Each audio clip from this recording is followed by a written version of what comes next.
Wide receivers are the deepest unit for Oregon, but where's the depth a little bit lacking? Here we go.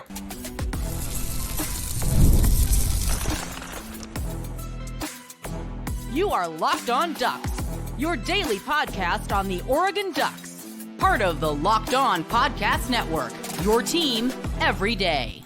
Yes, it is that time once again for Locked On Ducks. I'm your host, Spencer McLaughlin. Thank you so much for making this your first listen or your first view of the day. Part of the Locked On Podcast Network, your team every day, and your number one source to stay up to date with the Ducks, which is why if you have not already, please like, comment, subscribe, rate, and review wherever you listen to or watch this show. Lots to get to today. We'll talk wide receivers. We'll talk the position group that I feel is lacking depth compared to the rest of the roster, because I think Oregon's is very, very good. We start with the wide receivers, though, because I am unseasonably high on this particular unit, just like I will be on Oregon basketball if something happens. Talk about that later in the show. But I think this wide receiver unit can be just as good, if not better, somehow than last year. I think last year was among the best receiving cores we have really seen in recent history for the Ducks. We haven't seen that many Oregon wideouts get drafted or find their way onto NFL teams. And of course, Troy Franklin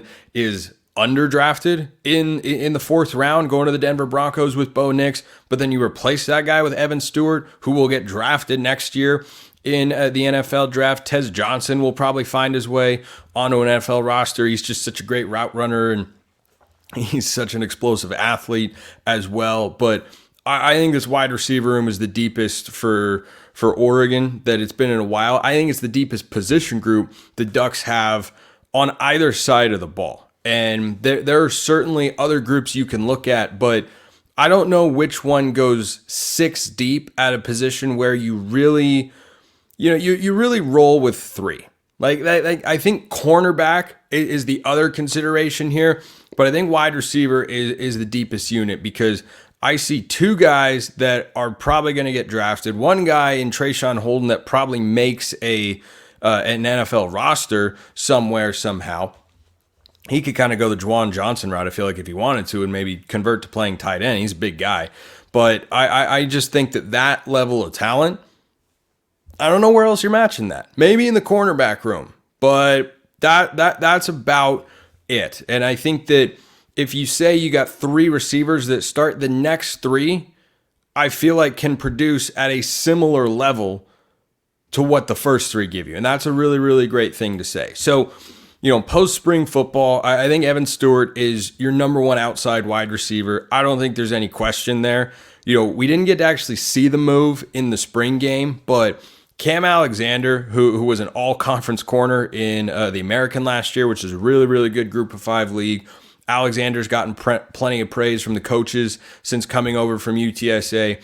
He got cooked by like 7 yards by Evan Stewart. I think that guy is an even better route runner than Troy Franklin. He probably is a better NFL wide receiver prospect than Troy Franklin. I think he gets drafted before the fourth round. Does he put up Troy's numbers? Not sure. This will be the first year he and Dylan Gabriel work together. Can he go for, over 80 receptions and 1,400 yards and 14 touchdowns, or whatever the number was for Franklin a year ago, setting the Oregon single season records in yards and touchdowns? And he had receptions until he opted out of the bowl game and Tez Johnson took it from him. But I just that's a really, really high bar. But Evan Stewart's really good. The guy is just freakishly talented. And if he's your first outside receiver, and Tez Johnson is, of course, your slot receiver, I think he leads Oregon in receptions again this year. And then Trayshawn Holden is your other receiver spot. That's as good a receiving core as Oregon has had in the last 10, 15 years. And I legitimately do not believe there's a drop-off from a year ago. And I felt like as the year went on, Trayshawn Holden started to find his stride a little bit more. He had that big touchdown catch and run in the Pac-12 title game, and he had a great Fiesta Bowl as well. Here's how good I feel about this Oregon receiver room. If Evan Stewart wasn't in the fold, I would still feel great. I would. because I watched Trayshawn Holden become the number one target in the Fiesta Bowl, and he was fantastic. He was running great routes. He was making contested catches. He was utilizing his body. We know he's got the yards after catch. You can give him the ball around the line of scrimmage. He's a really, really explosive and versatile weapon, and to have those three receivers there, to me, that makes this the deepest position group on Oregon's team. I'd been thinking about, where Oregon was still lacking depth relative to the rest of the roster, but this thought was spurred on by a mailbag question, which is always available to all of you. YouTube comments, you can hit me up on X, or if you want priority access and all sorts of other perks, go join the flock over at Subtext, link in the description below wherever you listen to or watch this show. Hey Spencer, another question for the mailbag. This came from Amy. What position do you think has the most versus least amount of depth for the football team? Nice job with the videos. Keep up the commitment. Commitment all year round, all summer long. Always submit your questions. So those being the top three, and then Gary Bryant Jr. is kind of a wild card. I thought there was a remote possibility he could transfer out of Oregon in the spring transfer portal window. He, of course, did not do that, and is going to be, in all likelihood, the number 4 receiver. I think his receiver spot amongst the returners is the most up for grabs compared to the other two. I don't think there's anyone on this roster that could knock off Evan Stewart or Tez Johnson for their starting receiver spots. Trayshawn Holden, 99% he's locked in. But Gary Bryant as the 4th receiver, I could see Jurion Dickey pushing him for playing time. I cannot see Kyler Casper beating out Trayshawn Holden or Evan Stewart. But the good news with those two guys, Dickey and Casper, who are still kind of unproven commodities, is, we saw glimpses of them in the spring game. Do not know the status of Jurion Dickey's injury. Dan Lanning is always very, very tight-lipped about such matters, so no one knows what the status of his injury is and whether or not it's serious. I wouldn't think it is. Typically, if you get pulled out in a situation like that, it's precautionary more than anything. But, Dickey and Gary Bryant Jr., I think, are similar in that they can play inside and out. Whereas, Kyler Casper, not going to line up in the slot. Trayshawn Holden, not really going to line up in the slot a whole lot. Tez Johnson, not going to line up out wide as an X receiver a ton. So I think your number 1 X receiver, Evan Stewart. Trayshawn Holden's your Z. Tez Johnson is, your Y or slot, whatever you want to call it. And, then to have those 3 be the next 3, that gives me a supreme amount of confidence. I've always been a Kyler Casper fan. I think he showed that in the spring game, right? He caught a touchdown. It just wasn't reviewed. If they had reviewed, it would have been a touchdown. It was a spectacular catch. And then he went against a 4-year college football player and often starter in Dante Manning and was able to draw a pass interference call. And yeah, Dante Manning commits a lot of those when he's going against starting caliber players. And I think that Casper can be ready to, going into his 3rd season, to produce more than he has or than he has needed to over the last couple of years. And Jurion Dickey, if healthy, sky's the limit. Sky is the limit, as Will Stein said not that long ago. So I absolutely, unequivocally, I think wide receivers go too deep, as in, you have 3 starters and the 3 backups there. I think they do that better than any other position group on the team, and that includes corner. Because if you look at the corners, you'd have Jabbar Muhammad and Jaleel Florence probably, and do you have another guy as good in coverage as Jabbar Muhammad waiting in the wings? Probably not. Probably not. I think that gap is more sizable there. Certainly there's always going to be a drop-off. That's why some guys are 1s and some guys are 2s, but I think this receiver room can be really, really special, and I think it's the deepest position group that Oregon has on the team. Drop your thoughts in the YouTube comments. Let me know what you think. Where does Oregon have the least amount of depth? I'm torn between 2 position groups.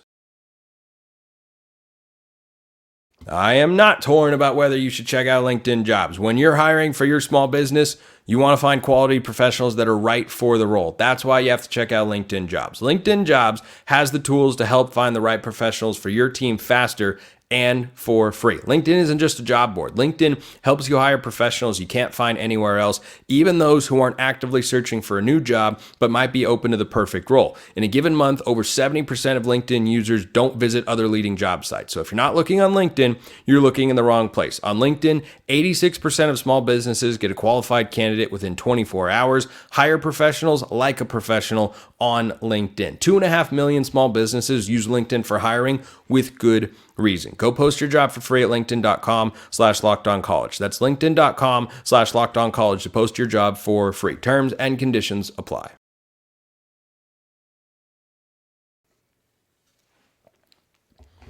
All right, so second half of the question here. Where does Oregon have the least depth? I think a lot of people are going to look at safety here, and that is certainly an option.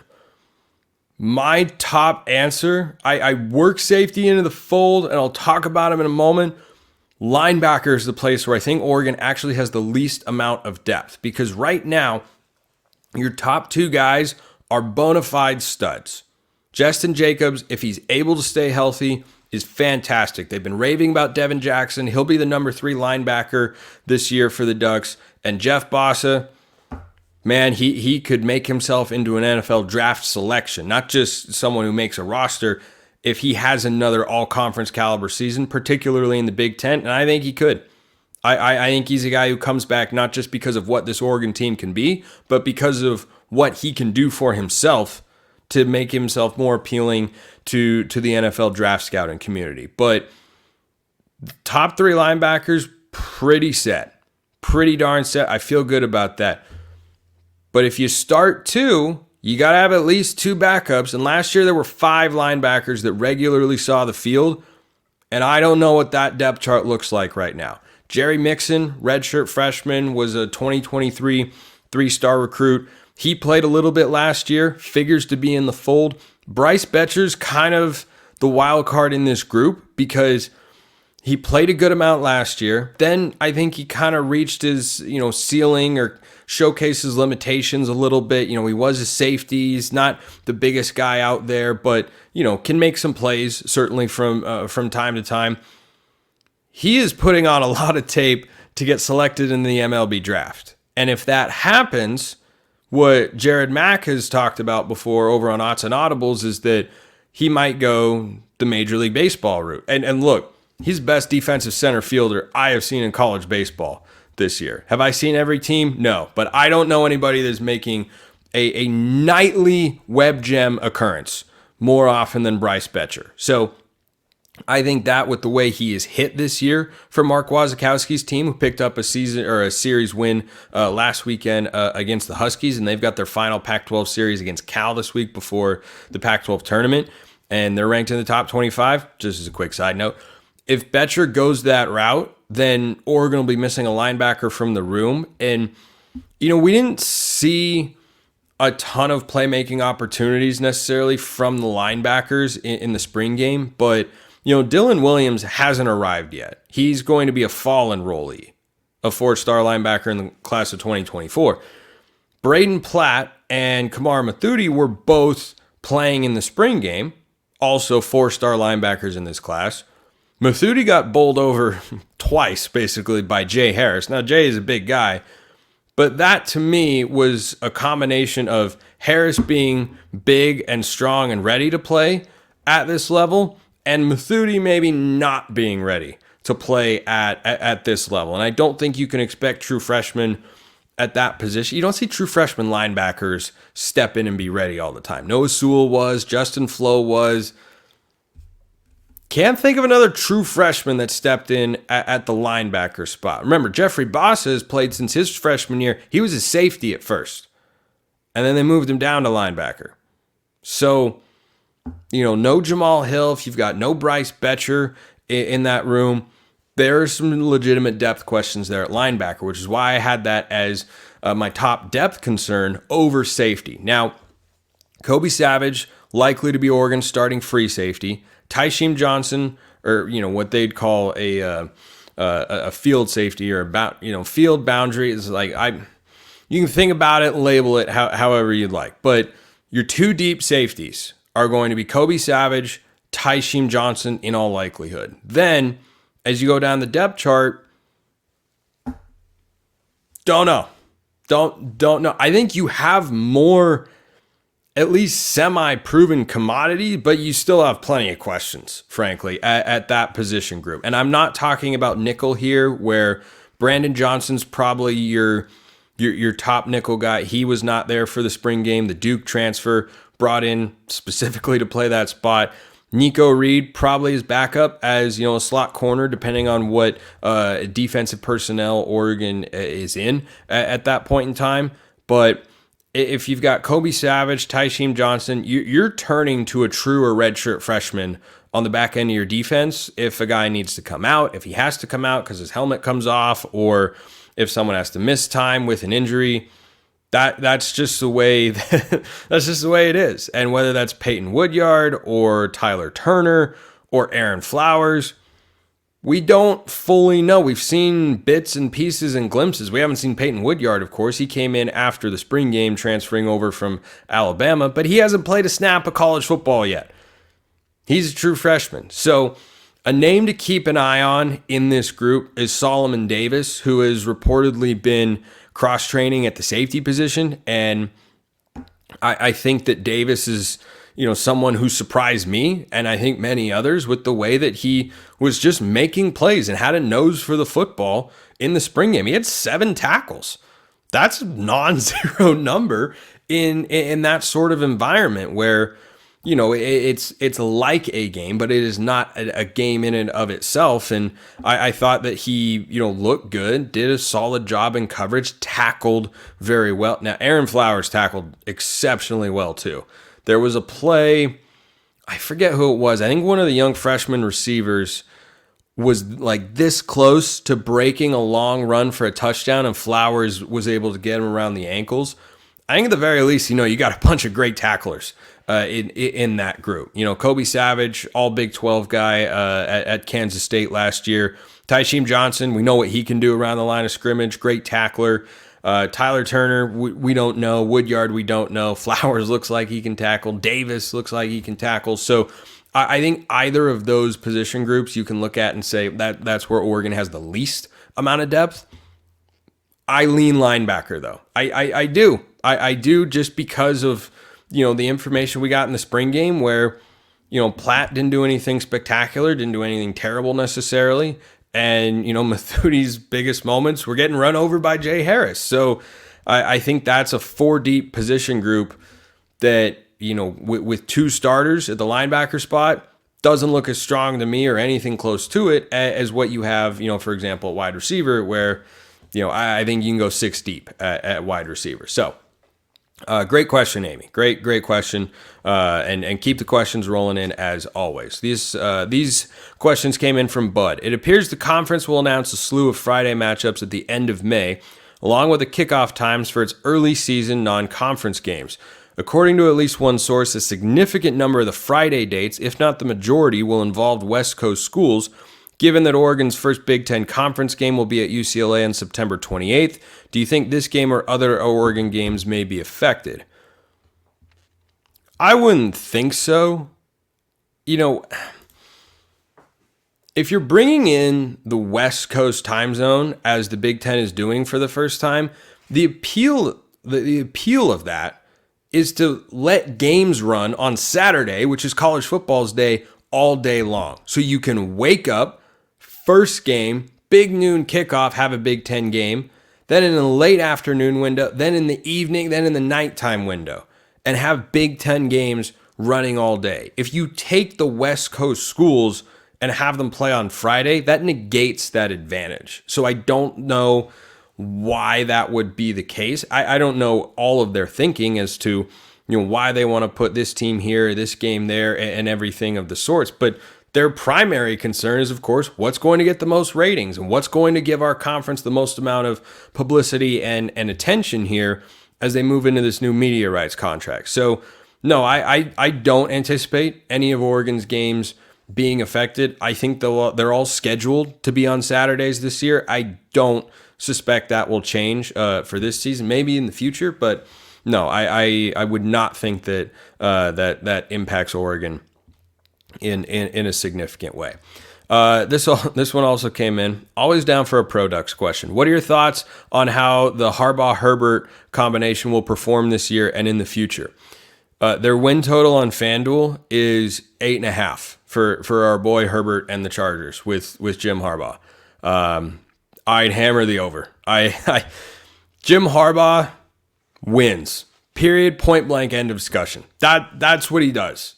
NFL, college, San Diego, Stanford, Michigan, everywhere.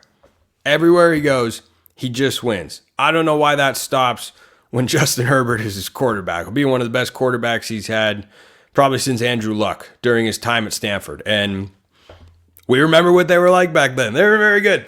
They were very, very good. So, yeah, I'd fully expect them to do well, and I hope they do, because Herbert has had trash coaches. Anthony Lynn, not even a coordinator. Brandon Staley, laughingstock of a head coach. Now he's got a real one, and I hope it all works out. I hope something else all works out, and I'm going to put on my tinfoil hat for just a moment.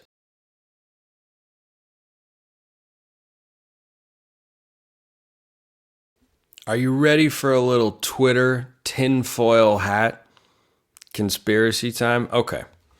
I don't even think this is a massive hop, skip, and a jump. I am just saying, the last time I spoke on this very show about the prospect of Dante returning to Oregon and getting a 6th year, I felt 60-40 confident he would get another year. Nothing has officially evolved on that front, except Eric Scopel, who has been on this show before, friend of the program, over at 24/7 Sports, tweeted out about Oregon women's basketball adding a transfer from Arizona, who before that was Ohio Valley Conference Player of the Year, Salimatu Kuruma. I think I'm pronouncing that roughly correctly. Here's what Scopel tweeted out. Says she committed to Oregon in part to play at the same school as Dante, who is also from Mali. Quote, I don't have any family here in the U.S., so he said, come here and we can be close and encourage each other to play better. Okay. First of all, Kelly Graves done some nice things in the transfer portal lately. Just throw the North Carolina transfer they got. They've brought in new players. They lost players from last year's team. They're resetting the roster. This is a nice addition. Doesn't this feel the entire tone and tenor of this particular quote? Doesn't this feel specifically present tense? I'll read it again. Quote, I don't have any family here in the U.S., so he said, come here and we can be close and encourage each other to play better. That sounds like the talk of a guy, as in that's her relaying what Dante told her as to why she should come play for Oregon, transferring from Arizona. That sounds like a guy who's pretty confident he's going to be putting on the Ducks uniform next year. Because if he wasn't going to be able to do that, I don't know why you would say that. Why would you indicate to a transfer portal prospect on the women's side, not on the men's side, but just doing a little, intra-university player recruiting here, which I'm all here for. Why would you be doing that if you weren't going to come back and play? And the answer, well, I don't know. I do not know. What I do know is I'm just trying to contain my excitement level seeing this sort of news. Look, is it tinfoil hat, conspiracy theory, reading between the lines, middle of May, off-season content? 10%. It is 10% all that. It's 90%.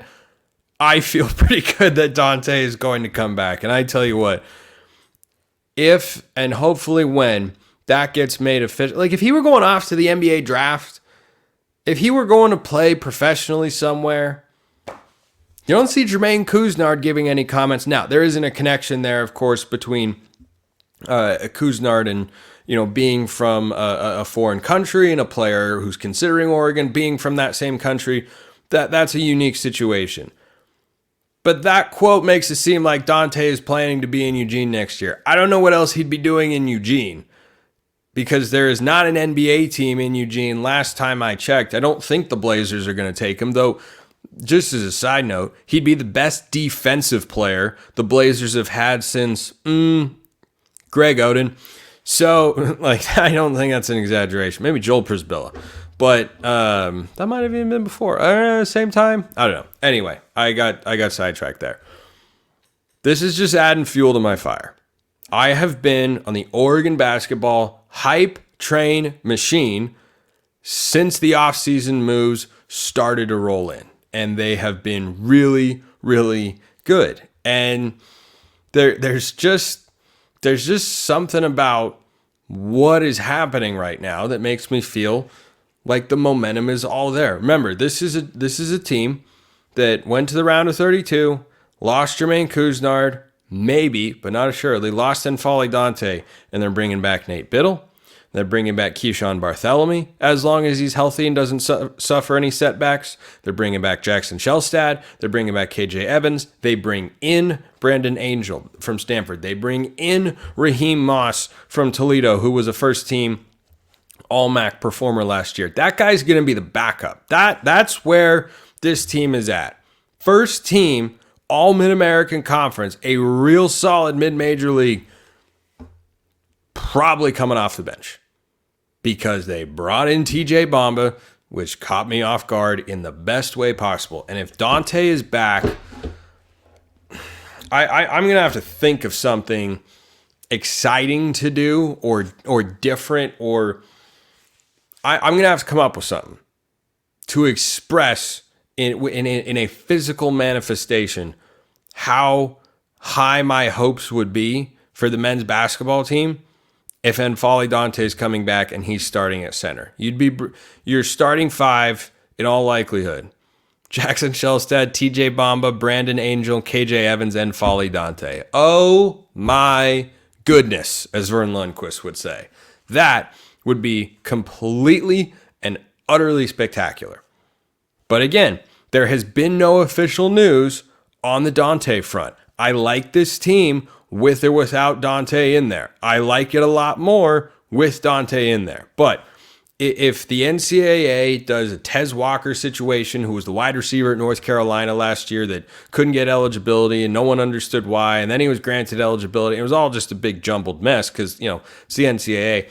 If that happens here with N'Faly Dante, my hopes are still going to be very high, because Nate Biddle is a guy who can produce at a high level. If he's healthy and on the court, he can give you 15, 10, and 2 blocks and hit a couple of threes. Easy money. Doesn't even have to think about it. He's skilled in the low post. He can shoot the basketball. Solid athlete, good defender and shot blocker. You have KJ Evans in there blocking shots as well. He was great at that last year, average a block a game as a true freshman. He's only going to get better. A lot of reasons to be excited. And I don't know to answer anyone's question in advance about when we'll find out about this. I don't think there is, I haven't seen any indication that there's a timeline or that there's a need either for Oregon to get it done by a certain date. I would think at least before July, which is, 6 weeks away. I would think before then, at the very least, Oregon will know one way or the other, because July is when they officially, sign the papers, cross the T's, dot the I's, and change the logos over to join the Big Ten. I can't imagine eligibility matters like this would still be getting sorted out. So I'm hanging on this news every day, because at some point a decision's going to come down, and I just keep getting the sense that it's going to be good. And if it is, you are going to see a very, very excited version of me. Appreciate everyone listening. I will see you next time. Have a wonderful rest of your day, and go Ducks.